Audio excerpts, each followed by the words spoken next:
মিজানুর রহমান আজহারীর সৌজন্য সাক্ষাৎ ও মধ্যাহ্নভোজ আজ গুলশানের দ্য পিঙ্ক সিটি শপিং মলে সমমনা ও বিভিন্ন আলেমদের সাথে তিনি মিলিত হন। এ সময় তিনি তার পরিকল্পনা ও নিজের ভাব প্রকাশ করে বলেন, আজকে সীমিত আসনে আয়োজন ছিল কেবলমাত্র সবাইকে নিয়ে একসঙ্গে কথাবার্তা বলা, সময় কাটানো, গল্পগুজব করার মতো মত বিনিময় কর। এ সময় তিনি বলেন, আমি মাহফিলের অনেক প্রয়োজনীয়তা অনুভব করি, আয়োজক কমিটিকে সম্মান করেন, বক্তাদেরকে ভালোবাসেন। তিনি জানান, নিরাপত্তা বিবেচনা করে বিভাগীয় শহর বা গুরুত্বপূর্ণ জায়গা ব্যতীত গণহারে মাহফিল করবেন।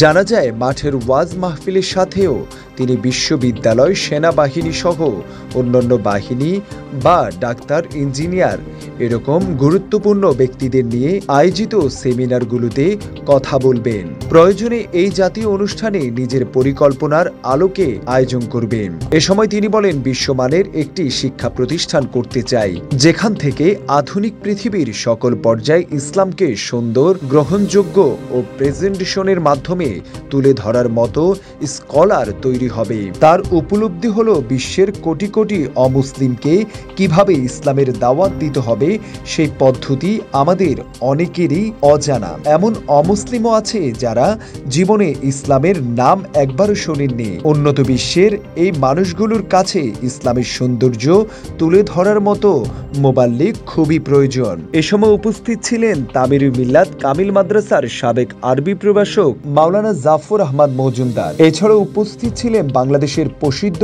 আলেম ও ইসলামী সঙ্গীত শিল্পীগণ।